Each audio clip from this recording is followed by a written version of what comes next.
Hi, my name is Dylan Parker. I teach ninth grade English small group in a Georgia high school. I coach varsity wrestling, and I'm currently enrolled in a master's program at the University of West Georgia. In this video, I want to discuss motivational theories that can improve student outcomes. The two motivational theories I'll be discussing today are expectancy value theory and goal orientations theory. Before discussing my efforts at implementing these motivational strategies this summer, I'd like to share some of my favorite quotes from past research of this semester. The first quote is referring to expectancy value theory. The tenet of theory is that student motivation is jointly influenced by their expectancy of success and values they attach to the task. Unfortunately, for my past school year and wrestling season, a lot of my students and athletes' expectancy of success was very low. Their values that they attach to the task of performing or preparing to perform was low as well. I look forward to changing that in the future. Secondly, motivation is the extent to which one intends to engage in an activity. We'll talk about this a little bit later, but I did find out that motivation is not something that comes from within. It's something that's built from the environment. Lastly, we have self-efficacy, refers to people's belief in their ability to perform specific planned actions. My goal as a teacher and as a coach is to build self-efficacy so people can believe in themselves. Over the summer semester, I was given the opportunity to study these motivational theories. I was also asked to implement these theories with someone around me. Luckily for me, I was coaching high school wrestling during the summer. We had a problem during the summer with attendance. So the first thing I did was implement the expectancy value theory to improve attendance and to correlate summer effort to seasonal success. The next thing I did is I had two youth wrestlers, one experienced, one not experienced, one not looking forward to practice each and every day. I tried to change his performance approach to a mastery orientation. Just basically creating a culture where technical refinement is celebrated more than raw outcomes. So learning each and every day is better than winning the match individually. Over the summer, I practiced and learned the expectancy value theory and the goal orientation theory separately in two separate modules. After learning about both these theories, I understand that they both work in tandem. They both will help you sustain high performance amongst my students and amongst my athletes in the future. Early on in the summer practices for wrestling, our attendance numbers were very low. So the first thing I noticed was I had to raise the value of practice by implementing drills that led to match day success. When students and wrestlers realized that, more and more started showing up to practice. I also made sure to increase my feedback to grow expectancy amongst the wrestlers. Later in the summer, we had our youth program show up, and I had one wrestler who was very experienced and very technical with his wrestling. The other wrestler, his partner, was not so technical and a newcomer to the sport. So I rewarded effort and proper technique as opposed to rewarding who won each and every match. I wanted to encourage the approach when drilling a new move instead of the avoidance due to fear of failing. This wrestler, in turn, was more likely to learn technique as opposed to being afraid to learn new technique and wrestling a partner way more experienced.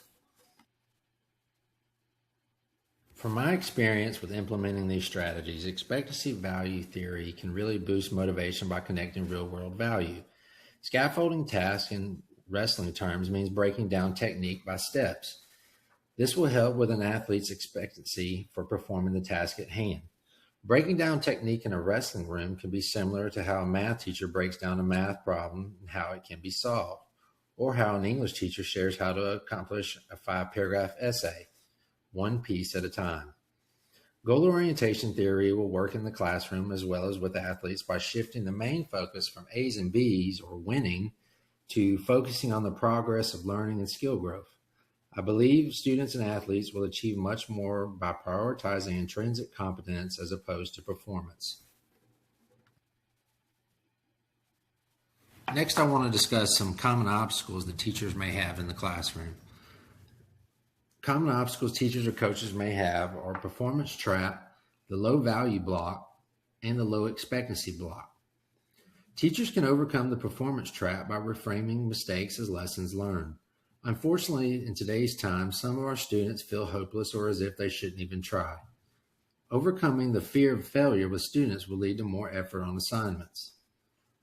Low value block derives from a feeling of lack of relevance on a task. By connecting the task to personal goals as well as long-term goals, value will be increased in the task.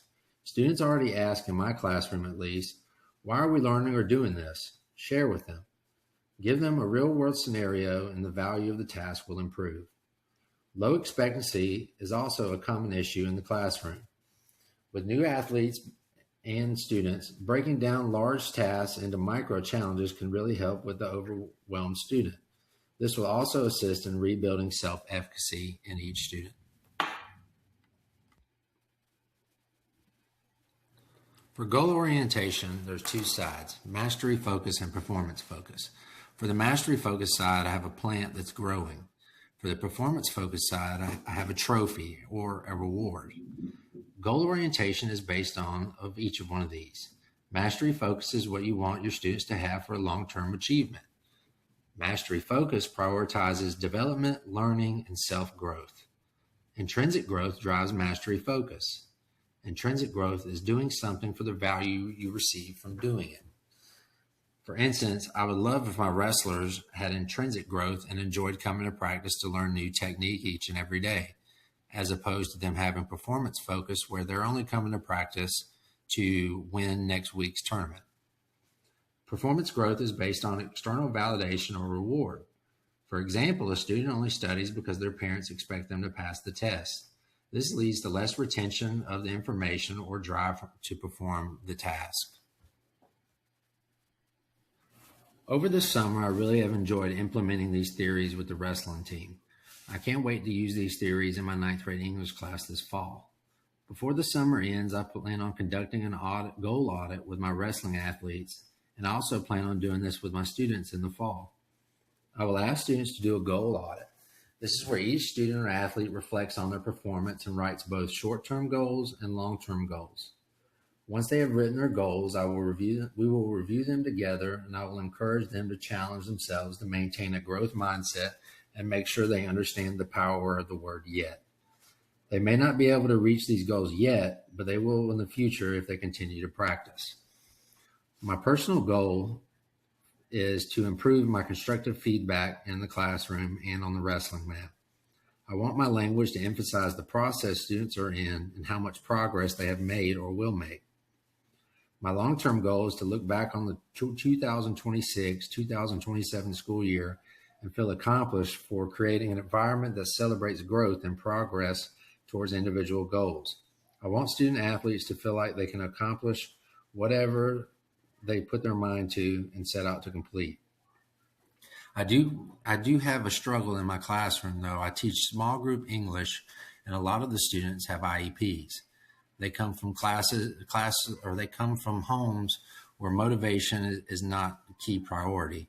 So I do see myself struggling there, but I look forward to the challenge and I look forward to raising the motivational levels for those students. Before my psychology class this semester, I believed that motivation was something that you had or you didn't have. I also believed it come from within. That probably comes from my coaching background. Now as an educator and coach, I feel like I haven't done my part in improving my students and my athletes' motivation. Now that I know expectancy plus value equals motivation, I know two things that I need to work on. Expectancy of the task in my classroom and the value of the task in my classroom. I look forward to taking what I learned from the semester and improving both of those levels. I really struggled this past year with assignment completion due to lack of effort. I teach a small group class English for 9th grade, and I look forward to that changing this upcoming school year. With implementing these strategies, these are some things that I hope to improve. I hope to improve overall class interaction. I hope to improve the retention of information that I'm sharing with the students. And I also hope that creating an I can learning environment will lead to greater student success.